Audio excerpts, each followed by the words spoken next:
This is the old guy here. It's a very nice warm spring day, and Still River. Uh, Still River is a town, but there is a Still River, and there are many little branches to the Still River, which has Still River has quite a history to it. It was big in during the hatting industry boom of the early middle of the 20th century. Uh, it's not a very big river. Incidentally, it's quite small and has a lot of small branches.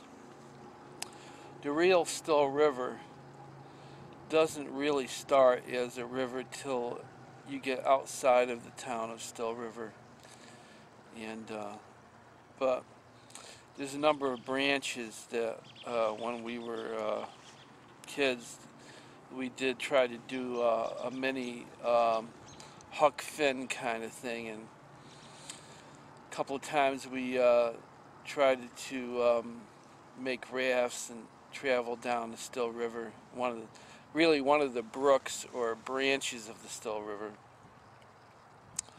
Or one time we used a cement trough, empty cement trough, and tubes. It was not a pleasant thing to get wet or fall into the Still River, which smelled quite badly most of the time, except in some of the upper streams.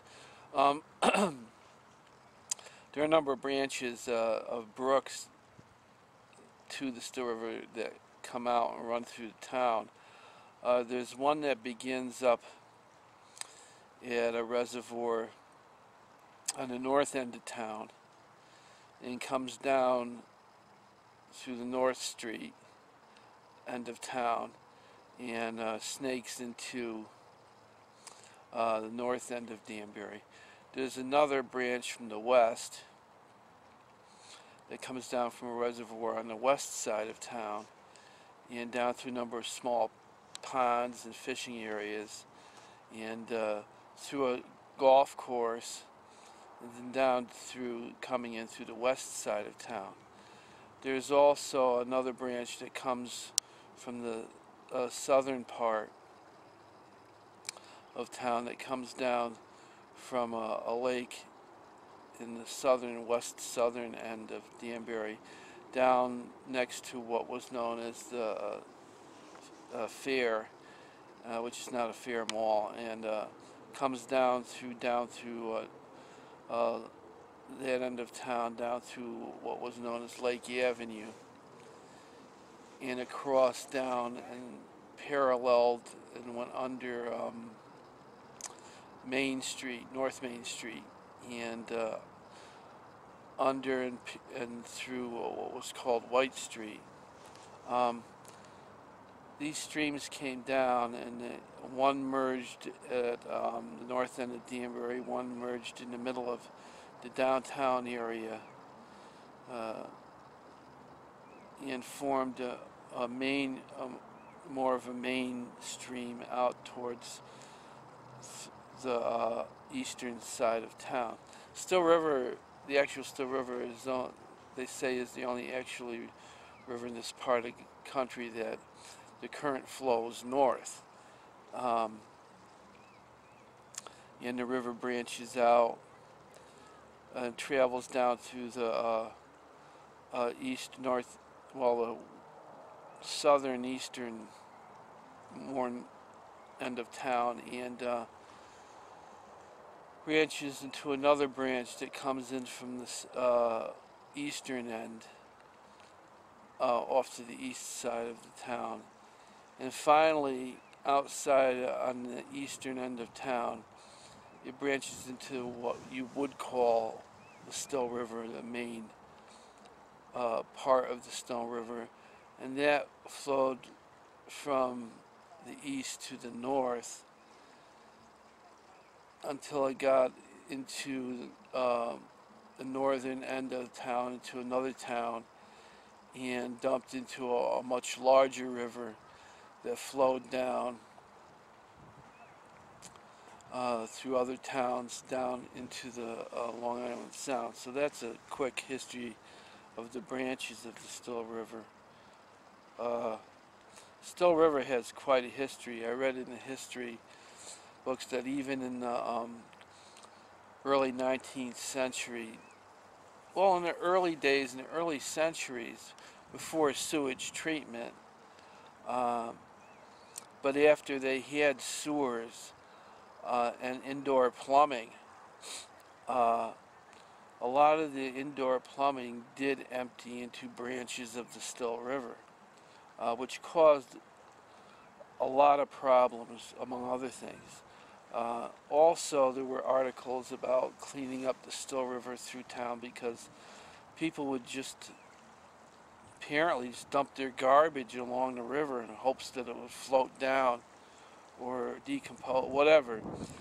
And there were occasional municipal efforts to try to clean up parts and branches of the Still River. Also, the Still River was also before the days where environmental consciousness did not exist at that time in the early 20th and the middle 20th centuries. The hatting industry was very big in Still River. And with the making of hats at that time, there was a lot of off-slough, a lot of industrial waste of polluted water, polluted with acids and chemicals, particularly mercury and muriatic and other kinds of acids used to treat animal skins to make the felt that made the hats and gloves and leather items. And even as late as the late 50s and early 60s, I can remember seeing this industrial waste just,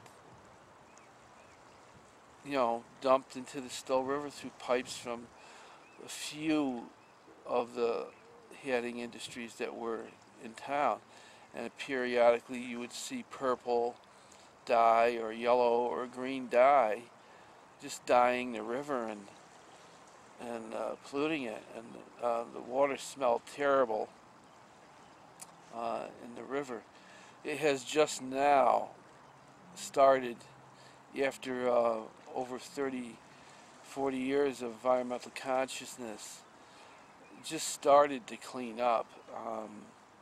I wouldn't recommend still going into the water and touching, getting this river water on your skin. I can imagine that sediment on the bottom going quite deep in layers are sediments of industrial and early waste from industries, early 1900s and middle 1900s industrial waste into these little brooks and streams. So that's the history of the Still.